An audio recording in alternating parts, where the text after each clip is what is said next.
What's up guys, my name is Slevin and welcome to something a bit different than usual. Today I want to talk about Dungeons and Dragons, but like not just the general things, because I've already done that twice and I feel like I've just repeated myself over and over again. Today we'll be talking about how to become a Dungeon Master? Okay, hold on, there's like a ton of stuff that you need to know about, a ton of stuff that you need to like figure out, and it's gonna take years to. Okay, am I scaring you by now? Okay, scratch that, it's fine. Anyone can become a dungeon master. Not everybody's gonna be good at it, but you can give it a shot and it will definitely mostly lead to fun, I guess. So what do you need to become a dungeon master, right? Because it's not just like I've got years of experience and it's nice having years of experience, but that's one thing, right? But for new DMs, what do you do? What do you have to do? So the first thing you need, as in general with Dungeons and Dragons, is imagination. I will probably be stressing this idea out throughout this video, right? It's a lot about how far your imagination can take you, right? Just you start off with this grand idea and or like a great story that you want to tell, or like a band of brothers type of thing. Maybe it's dramatic, or maybe it's something a lot more enticing, a lot more powerful, a lot more, I don't know, less about the character, more of an Asian sort of ideology. It's more about the concept, the ideology behind it. There's a lot of things that you might have in your mind, anything from replicating other people's works, which is fine, to your brand new idea that you want to do. And it doesn't matter what type of game you want. So you might be thinking anything from Lord of the Rings to Star Wars or Star Trek to some noir sort of setting, or some other type of interesting sort of, maybe Cthulhu, who knows. There's a ton of stuff that you can do. All right, so okay, you've got in mind something that you want to do, that you want to share, right? You've been talking about it with friends, you've been talking about it with colleagues. You feel like now is the time. You feel like you can do this now, and you know, like everybody's in on it. It's like, okay, yeah, we would all like to kind of play this, right? Or maybe not everybody, but you've got some people that want to, and maybe you can grab a couple more friends and bring them in. Great. So you've got like the necessity, you've got demand. Now you must supply. How do you even start putting this thing on paper? You know, like putting your mind, your imagination on paper for others to experience. First on, not gonna be that great. Well, it's great after years, or, you know, like at least sometime with the rule books, but it's rules. It's always rules. Of course it's always rules, right? You want an idea, you find out that somebody's made a setting for it, right?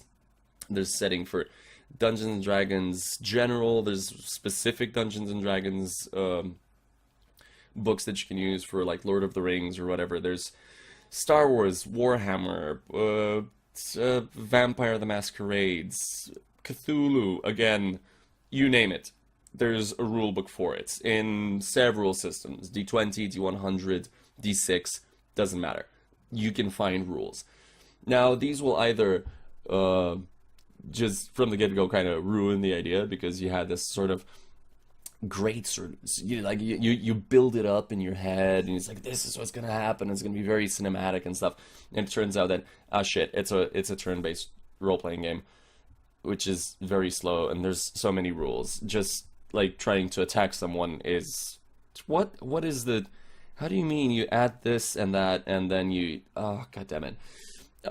Which might be a bit daunting for some, but for most, and I guarantee this, the rule books don't just contain the rules, right? There's tons of fluff to go around, just tons of fluff. A lot of other people's imaginations put in writing for you to use, right?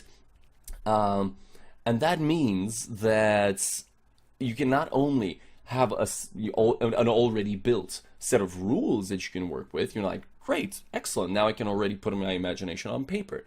But as you're going through the rules, you will see, like, the stories in other people's heads and the annotations that they've put in and what they thought about it, and trying to explain certain abilities, like how does Force Lightning work? How did Gandalf use that light to scare away the Nazgul? And so on and so forth. And why that happens, and where the power comes from, or why these characters are like that. And it's wonderful because that'll actually bolster your whole like desire to go into these worlds, build them, learn the rules, so you can explain it to others, so you can have a group shared experience in which you all figure out, okay, this is what we're doing, this is how we're doing it, and now we can actually do it, right? So we want this, this is how we can achieve it, and through those together, we can actually go to that place. Right, so we've started with the idea, okay, you got your imagination, you've got a rule set that you can use to put that imagination on paper. Excellent, good for you. So what do we need to do now? Reading. A lot of reading. Seriously, there's just tons of stuff, tons of rules for most settings. Even just the core books are fairly pompous, right? There's not a lot of these things, you know, like in Dungeons and Dragons, like as you might have seen in a previous episode, which I'll put somewhere at the end, I guess, or in the doobly-doo below. There's tons of books that you can work with. There's the core books, which is just 3, which is the Player's Handbook, Dungeon Master's Guide, and Monster Manual. I am going to be mostly talking about the 3.5 edition of Dungeons and Dragons, just FYI. All right. So there's just a ton of books, and on top of those 3 core books, you get another 200 possible expansion books that you can use in any combination. Sometimes a good effect, sometimes less so. I've been there. And experienced DMs, or even less experienced DMs, will tell you that, yeah, they've been there. It can go bad, can go good, you never know. Anyway, you really need to read up. You need to be, as a dungeon master, you not only, like all the players, especially if they're just starting off, they're just creating their new characters and stuff, they just need to go into the Player's Handbook, read up what they want. It's like, oh, cool, I want to be a dwarven druid. Why not? I didn't grow up in my mountain home. I actually left and traveled, and I found a mentor, and I spend my days amongst the druids in the woods. Screw it, why not? Or there's an elven warrior or a halfling mage, and so on and so forth, but they can figure that out easily. Also alignments, but that's just such a complicated topic all the time. You know, like, really don't go too far into it. Really don't go too far into it. Anyway, so read up the Player's Handbook. What the players know is what you should know. You need to go through the Dungeon Master's Guide. That is an absolute necessity. Like, before you even start building the world or the campaign, you need to go through at least the first 3 chapters of the Dungeon Master's Guide. I honestly suggest going through all of it, not every single item and so on and so forth, but know where things are going, right? What to expect, because there's higher level stuff that either you can confront the players with, or that the players will achieve at some point, and you need to be prepared for that possibility, because, and trust you me, the players will be looking into how they can become more powerful. Always, no questions asked, right? If you allow the players more books, know the books before allowing them, right? Or at least ask your players to be nice enough to talk to you about it and ask beforehand. That's a big issue. Always gonna find some munchkin that's trying to cheat some fucking rule, right? Okay, just don't, like, know that shit. And lastly, the Monster Manual. It's nice to always have, like, off the top of your heads, like a listing. And that's world building, but I will be making a video about world building. But know the Monster Manual, because it's important to kind of have, like, a layered set of thoughts going, okay, so we're in the mountains. Obviously, they're not going to find a dragon turtle there. Dragon turtles are aquatic. They've got no business being in the mountain. Or they're in the desert. What the hell is a frostworm doing here? right? So they kind of have a layered sort of thing. You have to kind of have like two separate axes for this. So like one is the area, and the like where the players are, what they can fight if the creature should be there, and the other one is the challenge rating or overall encounter level if you're going for several monsters. But that's fully explained in both the Dungeon Master's Guide. I think mostly in the Dungeon Master's Guide, actually. And that's against kind of guidelines. You're going to be bending it a bit sometimes. Not always, especially if you're at the beginning, trust the books. So really, you have to read the core books. It's an absolute necessity if you really want to get to this, right? Okay. Okay, so, you got to start writing. You've used your imagination. You've read up on the rule books, knowing how to kind of structure your imagination into a set of rules that will work. So it becomes more easier that you have a common ground for everybody to know what's going on. Okay, good. You've read the books, right? The fluff and the rules for both for all of the three books, the core books, right? Now you need to start writing. You need to start writing because as you're writing, you'll be fleshing out the world more in your head than anything else, right? You want to start, if you're gonna pick a ready-made campaign setting, good God, go through that thing 3 or 4 times at least before starting the campaign, because there's gonna be areas, like maybe the players will be just going through it as well and find like this one little interesting tidbit that they really want to do. And because you haven't read through it properly, they're gonna say, "Oh, I'm from the famed little town of something," and you're gonna go like, what's there? I mean, right? Know the world 100%. You're gonna be using less than 20% of it anyway, but you never know which 20%. So you gotta be prepared for all possibilities. Maybe the players want to go to a plot hook in the mountains, or maybe they make up their mind to go somewhere else, and so on and so on. But if you don't get, like a ready-made world, and you want to create your own, which is what I did, then you're going to have a lot more to write. You're going to, I don't know, probably start off with geography. It's the easiest one, drawing a map, like broad sort of lines and stuff.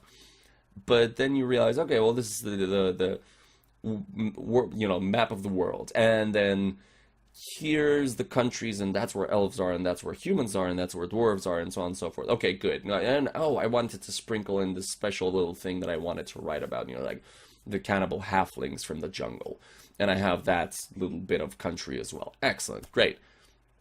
How do these countries interact?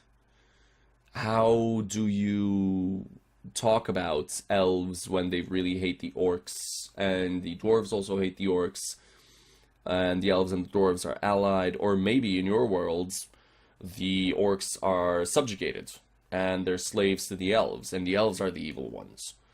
And then you have to think, okay, well, who is opposing the elves? Or is anyone opposing the elves? Are truly humans the greatest race? Is there like an ancient race of giants holding everything together? Are there masters of the world, or is every country kind of like a separate democracy or republic or tyrannical megocracy or whatever, and so on and so forth? You really have to think about politics, because it's about the interaction between countries. And as soon as you start thinking about this, you'll be fleshing out the countries themselves individually, thinking about why they would have these sort of relationships, and why certain things are happening, and why maybe the orcs really hate the halflings, or the dwarves have banded with the drow from below, and so on and so forth. It's like a lot of things that you need to get your head around. And then you have like a subplot of that, because Dungeons and Dragons tend to be a lot about gods, right? And you're thinking about gods, and that means belief systems, and that means churches, and that means followers, people that follow certain deities. A certain country that is allied with another country, or like harbors a certain race from, like from danger, or so on and so forth. would that country fit into the classic style sort of deity? Or would they go for something else because they believe differently? So, uh, how does the belief system fall into politics? Because whilst in the real world, I believe that religion should have absolutely zero to do with any kind of governing body.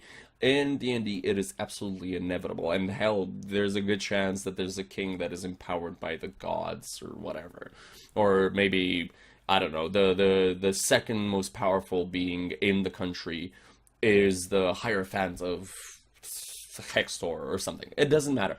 You need to look at the belief systems as well, because the people in countries will react differently to certain, like maybe a change in politics will not be as favorably looked upon as you might expect, because people actually just tend to be a bit more like crazy about their own religion and not support that particular movement that goes against their ideology.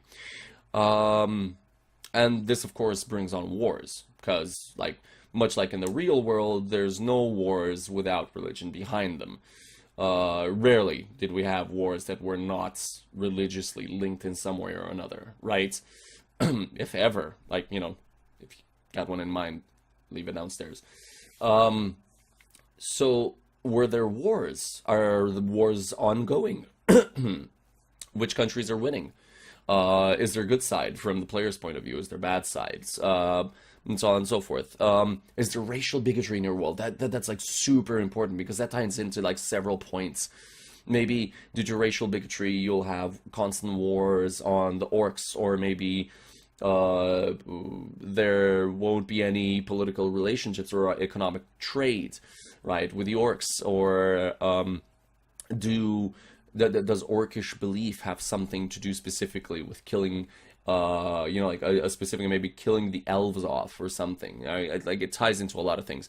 And all of this, right, all of these things that could somehow be a bit separate but slightly linked anyway, what's the magic and the technology in your world like, right? Because magic, so certain types of magic will render certain type of technologies useless, and certain type of technologies will render certain types of magics useless, and at the same time will render all sorts of problems useless or create completely new ones, right? So is your world heavily magical or heavily technological? It can be both.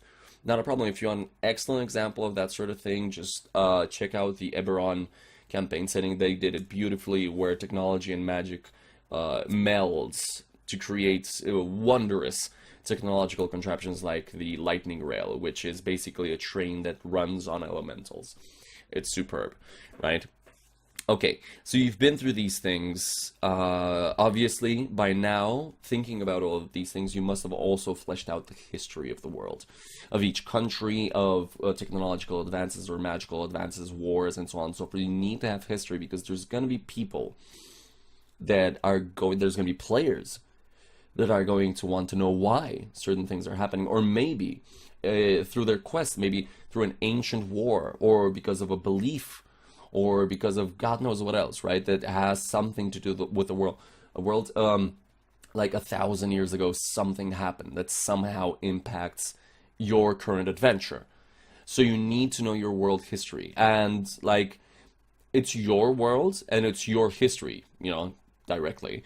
But that doesn't mean that it shouldn't make sense, right? So it should still tie in to the way the world works. Make it not, you don't need to go too far back. Like really far off sort of details about the world can be just like legend or just hints, but something that makes it work. Was like, if you're gonna talk Genesis, was the world created by gods? Was the world created by dragons? Was the world created by pure will? Was there something else, you know, like, are there many worlds, and so on and so forth. Now that you've kind of fleshed out the world, right, you've read up on the books and the rules and fit your imagination into the niche you want it to, and you think you're ready, and you've really learned about it, and you haven't, not until you've played. Trust me on that one. That's always gonna be a problem. You thought you knew the rules, and then they start applying, and then you figure out it's like shit. This one doesn't work with that one. It's fuck. All right. So now you need to localize, right? Now we're starting to talk about an actual adventure, right? So now we're starting to talk about where the players will be. Of course, the players are a different problem because you'll need to talk to them to kind of incorporate them in the world. But the incorporation has to somehow lead all of the players to the same spots to begin with, right? Because you don't want to start an adventure with 5 different personas in 5 different places in the world, and it's just 3 months after that they actually meet, and by the time they've met, they might not even want to work together. So you want to bring them all together at once, right? And for that, you need to localize, because if you're just starting off, you're going to want to start small, right? Of course, you can start as big as you want, but the easiest way to do it is start with some of those classic sort of adventures, right? So we're talking a small town besieged by gnolls, or like a troll in the mountains that keeps coming down and stealing cattle or stuff like that there, right?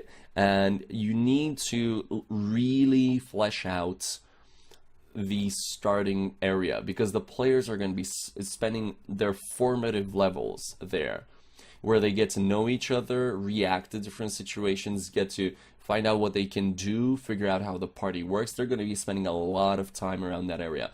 My first adventure when I was a player was called Crucible of Freya. You can still find it online. It's an excellent adventure. And that one revolved for about 5 or 6 levels around just one small town. But we got to know the blacksmith and the mayor and the city, like most of the town guard, who the captain was, if the alchemist, and so on and so forth. You as a DM, you have to flesh these characters out, because the players will be interacting with them, and rather than just saying I'm going to the shop and selling and buying, you want them to go, I'm gonna go to Korgar.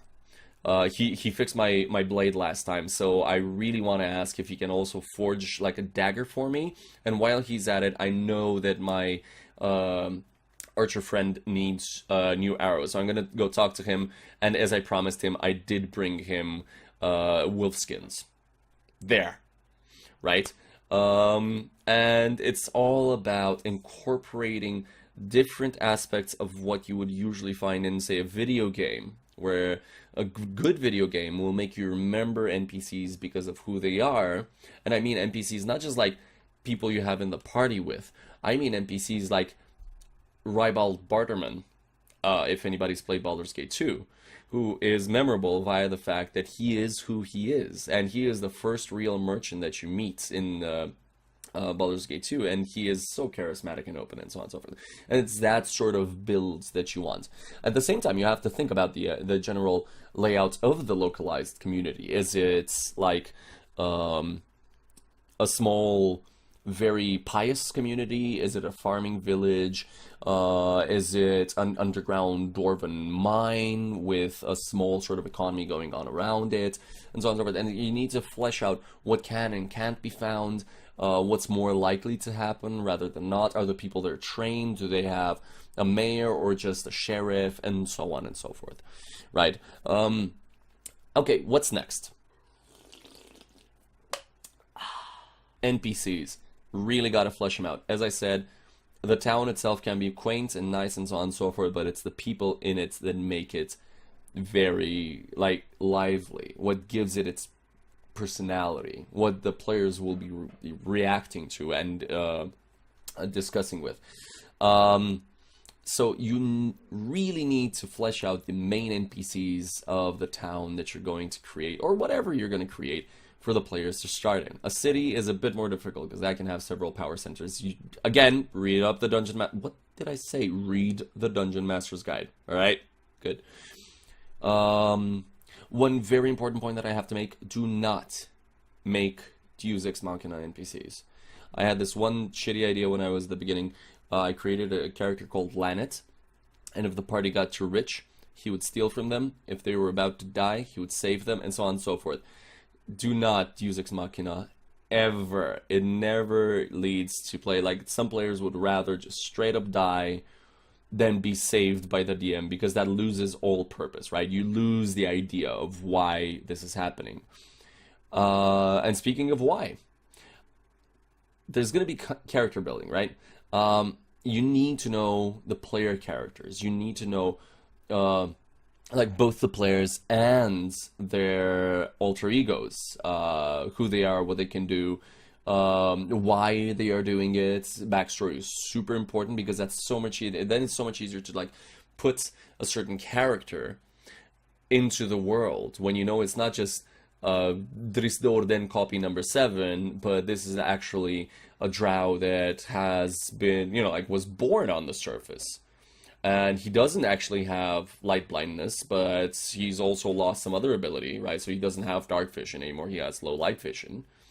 But at the same time, he's been brought up quite well, and the community views him favorably. Or maybe, you know, he's been constantly an outcast. But there's all sorts of details that help you put him in the world, because there's so many things that you really have to watch out for.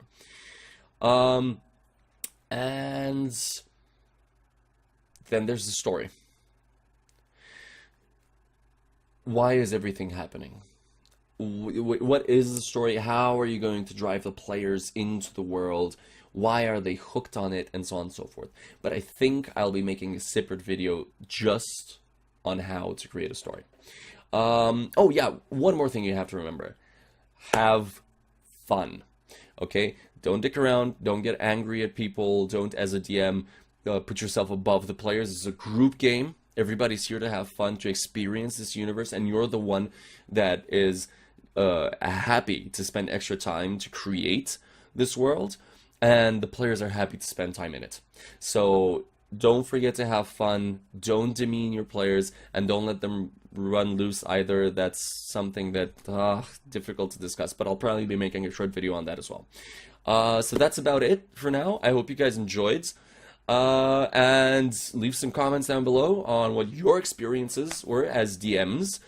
Players, if you have like first-time DMs, or what was your first time as a player, and what was your DM like back then, leave a comment down below, and I'll be happy to answer as many questions or commentaries as possible.